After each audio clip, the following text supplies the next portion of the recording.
When the Valhalla sat on Pebble Beach's famed concept lawn, it was among a sea of forward-thinking designs. But this mid-engine hybrid carried almost an aura that made it impossible not to focus our attention on. It was as though every line, every vent, every aggressive silhouette declared, here is where Aston is going next. With Borro, you can unlock the equity in your classic or luxury vehicle without selling it. With over a decade of experience, more than $1 billion in loans funded, and 25,000 satisfied clients, Borro is the trusted choice for liquidity when you need it most. Visit Borro.com to learn more.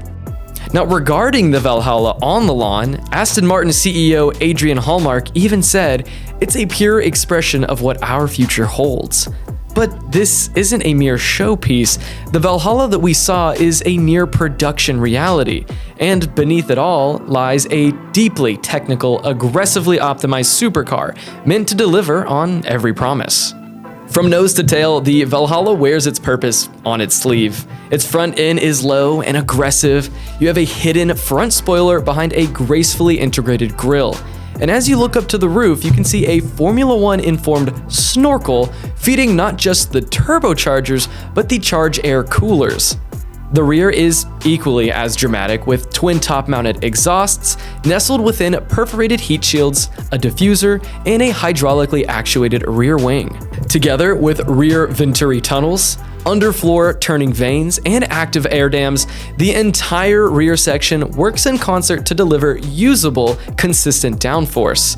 Now, how much, you might ask? Well, Aston Martin claims more than 1,300 pounds of downforce at around 150 miles per hour. The doors are dihedral, which means they open upward and outward. It kind of creates a dramatic portal into a cockpit that already feels track-borne. Their movement also helps frame the body's sculpted side profile.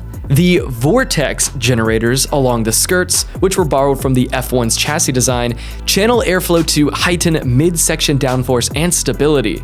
Underpinning the shape is a full carbon fiber monocoque built stiff. Aluminum front and rear subframes are bonded in to carry suspension, drivetrain, and crash loads. The Valhalla is built around a 4-liter twin-turbocharged V8, which was derived from Mercedes AMG technology. It's married to a trio of electric motors. The combustion engine is Aston Martin's most powerful ever fitted to a road car, featuring close-coupled twin-scroll turbos, a dry sump, and optimized intake and thermal systems. In electric assistance, 2 motors sit on the front axle, enabling that torque vectoring, while a third is integrated in the transmission to act kind of as a starter generator and provide torque fill through the gear shifts. Now, this design helps nearly eliminate any perception of turbo lag, ensuring fluid surges even across downshifts. Aston gives combined output at around 1,064 horsepower and 811 foot-pounds of torque. It hits 0 to 60 in under 2.5 seconds, which is pretty bonkers, and has a top speed limited to 217 miles per hour. The best-spoke transmission is an 8-speed dual-clutch setup tuned for razor-precise shifts and oriented toward high-performance racing. On the inside, the cockpit is minimal, but it is still purposeful. You have carbon fiber seats. The seating position is raised heel, so it's going to push the driver's hips lower and their view more forward. Instrumentation is fully digital with a 10.25-inch column-mounted display paired with a central touchscreen for infotainment, navigation, and system controls. Now, despite its intensity, the Valhalla does include some creature comforts. You get climate control, connectivity like Apple CarPlay, and a layout that doesn't feel utterly cage-like. I mean, after all, it is a road-going hypercar, not just a pure race car. The Valhalla is strictly limited to 999 units, and it marks Aston Martin's first ever series production mid-engine plug-in hybrid supercar, bringing the brand's performance DNA into that hybrid future. Now, if you want one of these, you can expect it to be around $1 million. But if Aston Martin delivers on what we saw and what the spec sheet promises, the Valhalla may well become a modern classic, and not because it looks evocative of yesterday, but because it points to a new direction for tomorrow's performance cars. It was very cool to see in person.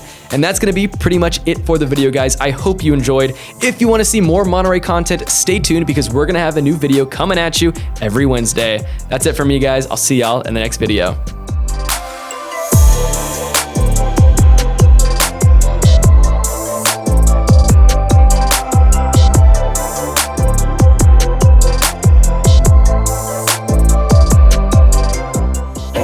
Guys, thank you so much for watching. We hope you enjoyed. Remember, if you're in the market for a collector car, going over to our website, classiccars.com. That's our online marketplace with over 38,000 listings live on the site. And you can't forget about our sister website, Auto Hunter. That's going to be our 7-day online auction.